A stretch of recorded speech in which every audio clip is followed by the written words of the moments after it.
donc le fait de nier le processus de professionnalisation et dire juste que c'est une évolution professionnelle, c'est une manière également de nier ces évolutions.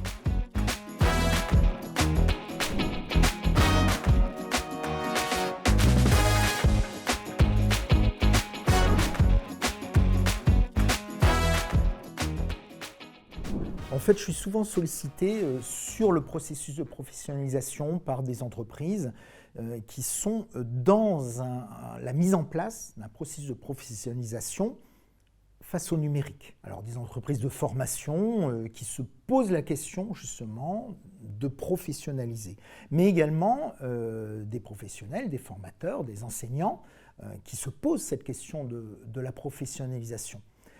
Le terme même de professionnalisation, il est critiqué. C'est-à-dire, est-ce que c'est une professionnalisation? Est-ce que c'est un nouveau genre professionnel? Ou est-ce que ce sont de simples pratiques professionnelles? Alors, il faut bien comprendre que la professionnalisation, c'est une question qui, pour l'institution, est une question complexe dans la mesure où derrière la professionnalisation, il y a souvent des revendications sociales, salariales. Et donc le fait de nier le processus de professionnalisation et dire juste que c'est une évolution professionnelle, c'est une manière également de nier ces évolutions. Évidemment, les enseignants, les formateurs et les enseignants qui se professionnalisent dans des pratiques numériques ne comprennent pas bien pourquoi ces pratiques ne sont pas rémunérées ou au moins reconnues par leur institution. Voilà déjà le cadre dans lequel on est. On se rend compte que le numérique, d'abord la professionnalisation vers des pratiques qui incluent le numérique, eh bien le numérique, quand il interagit avec ce processus, il y a des éléments qui vont favoriser le processus de professionnalisation. En particulier, eh bien, lorsque je travaille avec du numérique, les dispositifs que j'utilise, ce sont des dispositifs qui se donnent à voir aux autres. Et donc, quand j'enseigne, par exemple, sur une plateforme de formation, avec une plateforme, mes collègues peuvent aller regarder ce que je fais. On parle de panoptique, c'est-à-dire cette capacité à montrer en fait l'ensemble de mes activités aux autres. Et puis le numérique, il a quelque chose d'assez extraordinaire, hein. Il a cette idée que finalement, je vais pouvoir sédimenter les usages. C'est-à-dire que je vais pouvoir aller regarder les 20 dernières années de ce qui s'est fait. Et quand je vais reprendre un cours particulier, je peux aller regarder ce qui a été fait par mes collègues. Et puis, nous, la majorité des recherches que nous avons menées, nous avons montré que quand on suit des enseignants, des formateurs, quand on suit un formateur sur plusieurs années, on voit au bout d'un moment une cristallisation de ces pratiques. Par l'influence du numérique, petit à petit, il va entrer dans un cercle un peu vertueux où il va reprendre des cours qui ont été déposés, les compléter et puis finalement se cristalliser dans une certaine manière de travailler. Au point qu'on se rend compte que des personnes qui n'ont pas été du tout formées, qui entrent dans l'institution, qui rentrent dans le dispositif qu'on leur met en place, sans formation, petit à petit, adoptent les pratiques des autres personnes. On est sur des pratiques. Au-delà de ces pratiques, est-ce que pour autant, on est dans un processus de professionnalisation? Alors ce processus de professionnalisation, ça nous a beaucoup intéressés, on a essayé de mener des recherches dessus, et puis on s'est rendu compte qu'en fait, dans le processus, intervenaient plusieurs éléments. Premier élément, c'est l'échange. On parlait de pratiques professionnelles, le premier élément, c'est l'échange de pratiques. Et les personnes qui, petit à petit, se reconnaissent d'une nouvelle profession, eh bien, mettent en place des réseaux d'échange de pratiques. Alors, c'est des réseaux tout simples, hein. On peut aller sur Facebook, on va trouver des échanges de pratiques, on va trouver des groupes de personnes qui échangent. Pour autant, est-ce que ces échanges vont créer une nouvelle profession?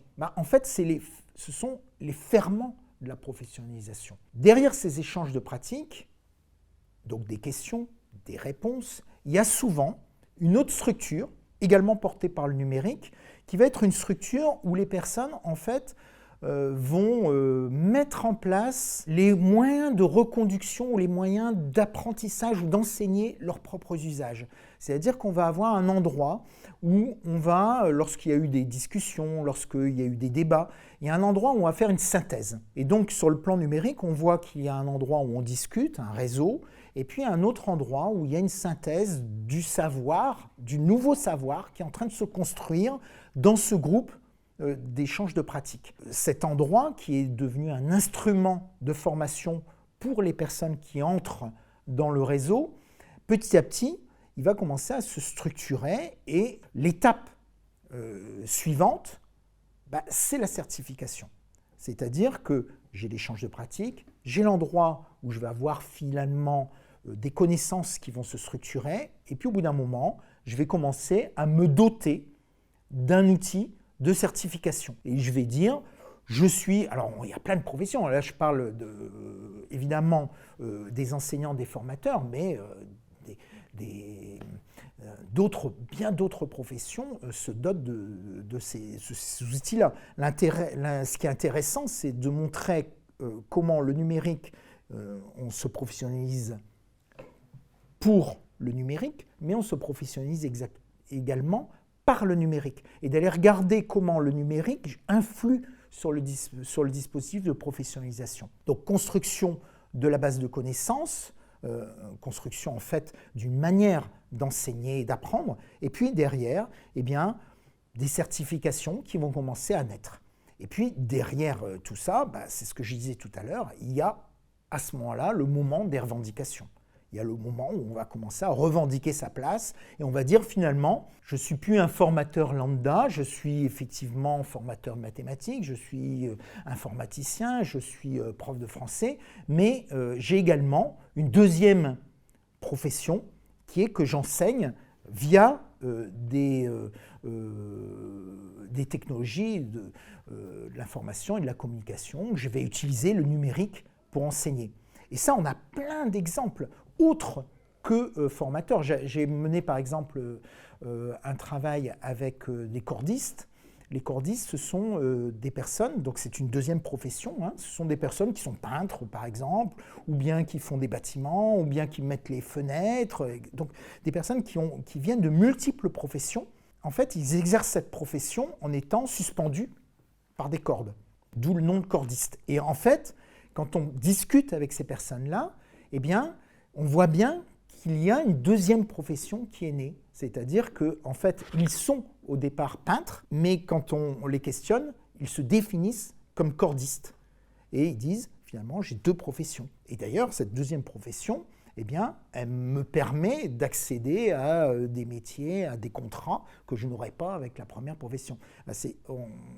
Dans l'enseignement, dans la formation, on est en train actuellement de constater exactement ce phénomène qui est en train de se construire, qui oscille donc entre deux possibilités, ou bien une évolution de toute la profession vers la prise en compte du numérique, ce que je ne crois pas, ou bien la mise en place d'une deuxième profession qui viendrait compléter une première profession.